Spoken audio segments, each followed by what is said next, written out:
जय श्री राम मित्रों। कार्तिक मास में मनाया जाने वाला दीपोत्सव आप सभी लोग जानते हैं। इस दीपोत्सव के महापर्व पर माता लक्ष्मी का, भगवान कुबेर का, गणेश जी का और भगवान धन्वंतरी जी का पूजन अर्चन होता है, क्योंकि भगवान धन्वंतरी का ये जन्मोत्सव है, धनतेरस। और भगवान धन्वंतरी आरोग्य के प्रदाता हैं, धन भी देते हैं। ऐसे भगवान धन्वंतरी का पूजन हम सभी लोग धनतेरस के दिन करते हैं। और दीपोत्सव यानी दीपावली के दिन माता लक्ष्मी, गणेश और कुबेर जी का पूजन हुआ करता है। लेकिन कुछ ऐसी प्रक्रिया है कि जो धनतेरस से लगातार यम द्वितीया तक चलती है, जिसके बारे में बहुत कम लोग विचार करते हैं या उन्हें पता चलता है। तो मैं आप सभी लोगों से ये निवेदन करता हूँ कि ये 5 दिन का जो महापर्व है, इसमें आप नित्य प्रति भगवान की पूजा अर्चना अवश्य करें। और अगर आप अपने जीवन की कुछ कठिनाइयों से अत्यधिक परेशान हैं तो निश्चित ही भगवान धन्वंतरी आपकी उन समस्याओं को दूर करेंगे, ऐसा मेरा मानना है। क्योंकि मैंने अपने जीवन में ऐसे अनुभव प्रत्यक्ष देखे हैं, जो कि छोटे छोटे उपायों के द्वारा अपनी सारी समस्याओं को दूर करते हैं लोग। तो आप भी इन उपायों को आजमा कर देखें। हो सकता है कि आपको इन उपायों के द्वारा हो जाए और आपका सारा कष्ट दूर हो जाए।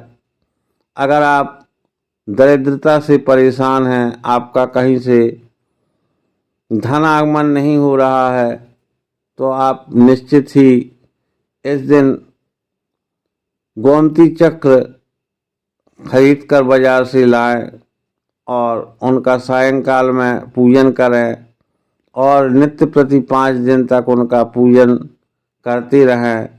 दीपावली के पूजन में भी उन्हें अपने साथ में रखें, पूजन में स्थान दें और फिर उसके पश्चात उन्हें अपने या तो भगवान के सिंहासन पर ही परमानेंट रख लें या फिर लाल कपड़े में बांधकर अपने धन स्थान पर रखें। आपका धनागमन प्रारंभ हो जाएगा। आपके जीवन में धन की समस्याएं नहीं रह जाएंगी। दूसरे, आप एक साधारण सी चीज जिसे समझते हैं वो है झाड़ू। धनतेरस के दिन पुरानी झाड़ू अवश्य बदल देना चाहिए। नया झाड़ू बाजार से लेकर के आए, जो कि खजूर या सींग आदि का होना चाहिए। आप प्लास्टिक का झाड़ू कभी मत लाएं, क्योंकि प्लास्टिक, कांच, इन चीज़ों को लाना शुभ नहीं माना जाता धनतेरस के दिन। इसलिए आप खजूर या सींग आदि की झाड़ू लेकर के आएं और उसको पहले धनतेरस की पूजा में स्थान दें और उसका भी पूजन करें विधिवत, क्योंकि वो माँ लक्ष्मी का स्वरूप है। और ऐसी सुपूजित झाड़ू के द्वारा आप अपने घर के जिस भाग को भी बहारेंगे तो निश्चित है वहाँ से दरिद्रता स्वयं भाग जाएगी और आपके जीवन में खुशियाँ अवश्य आएंगी।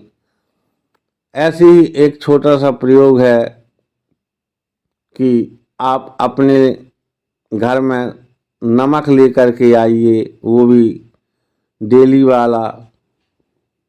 उस नमक से आप अपने घर में पोंछा लगाइए, उसको सब्जी आदि में प्रयोग करिए।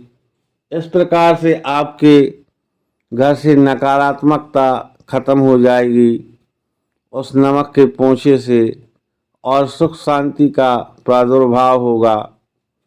क्योंकि जरूरी नहीं है कि हर व्यक्ति सोना चांदी या पीतल आदि की चीज़ें खरीद सके, इसलिए उसे छोटे छोटे उपायों को अनदेखा नहीं करना चाहिए। ये देखने में छोटे जरूर होते हैं, लेकिन इनका प्रभाव बड़ा दिव्य होता है। आप कभी भी देखें, आपके यहाँ कितना भी कलह होता हो, आपसी मनमुटाव हो, जब आप भगवान धन्वंतरी, माता लक्ष्मी और गणेश जी को जो धनिया समर्पित करते हैं, आपने देखा होगा पूजा के साथ में जो है लोग धनिया समर्पित करते हैं, लेकिन उसके आगे का प्रयोग नहीं जानते कि उसको क्या करना चाहिए।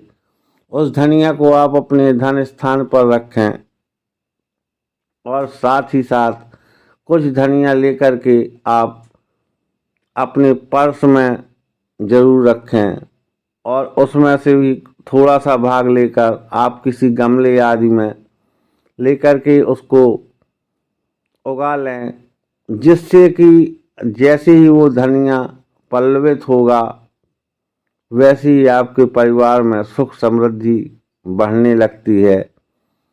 आप मेरा यकीन माने, आप इस प्रयोग को करके देखें। बड़ा छोटा सा और सरल प्रयोग है, लेकिन अगर आप ऐसा करती हैं तो निश्चित मानिए आपके जीवन में अपार खुशियां होंगी जिनको आप सोच नहीं सकते हैं।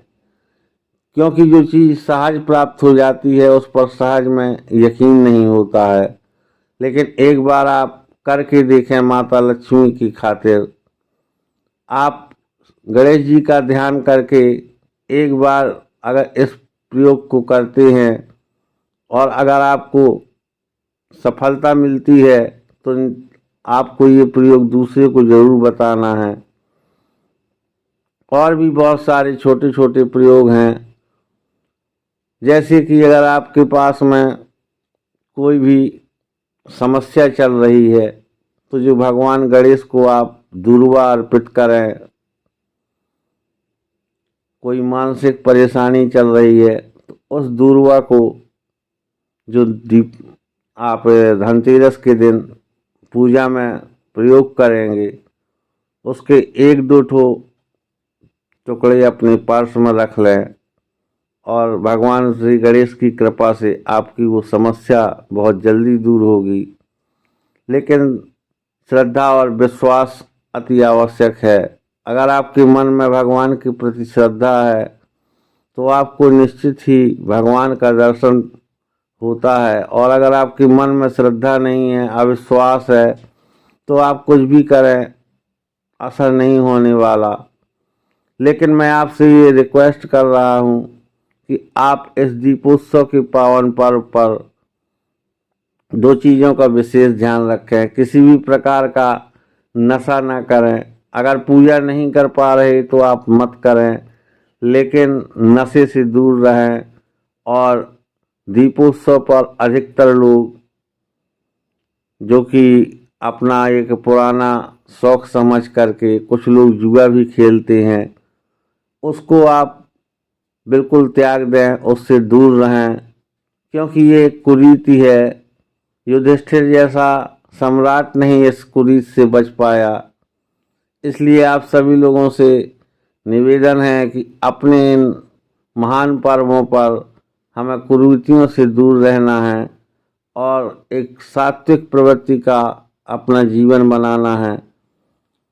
हो सकता है कि बहुत से लोगों को मेरी बात अच्छी न लगे तो मैं उनसे माफ़ी चाहता हूँ, लेकिन ये निश्चित बात है, सबसे प्रमुख कारण होता है लक्ष्मी के आने का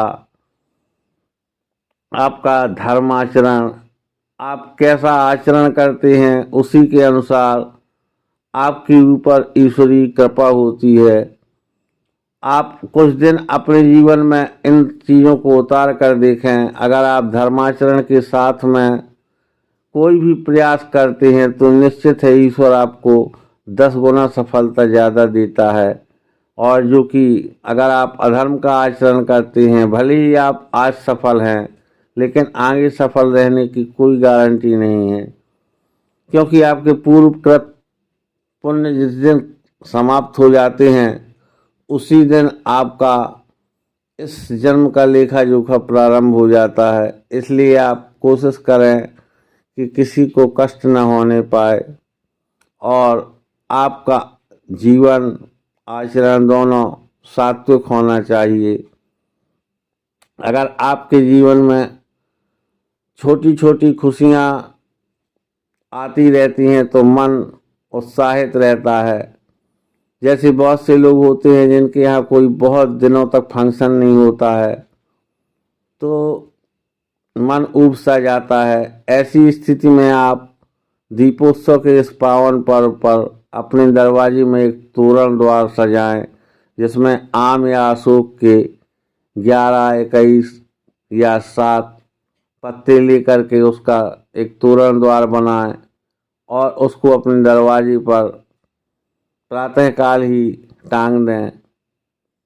उससे काफ़ी हद तक आपको देखने में आएगा कि आपके जो उदासी रहती है घर में वो समाप्त हो जाती है। देखने में ये बहुत सरल और छोटे छोटे से प्रयोग हैं, लेकिन अगर आप इस धनतेरस के पर्व पर इनको अपने पूरे मन के साथ करते हैं तो आप यकीन माने भगवान धन्वंतरी की कृपा से आपके जीवन में खुशियां ही खुशियां होंगी। तो आज का वीडियो आपको कैसा लगे ज़रूर बताइएगा। अगर आपको कुछ भी अच्छा लगे तो प्लीज़ शेयर ज़रूर करें, क्योंकि इसमें बहुत सी जानकारी ऐसी है कि अगर सुपात्र तक पहुंची तो उसका ज़रूर कल्याण होगा। आपको अगर काम का लग रहा है तो ठीक है, नहीं भी लग रहा तब आप इसको आगे प्रेस ज़रूर करें। आप लोग यहाँ तक बने रहे उसके लिए बहुत बहुत धन्यवाद। अपना सहयोग जरूर प्रदान करें। अगर चैनल पर आज पहली बार आए हैं तो सब्सक्राइब कर लें। जय सिया राम।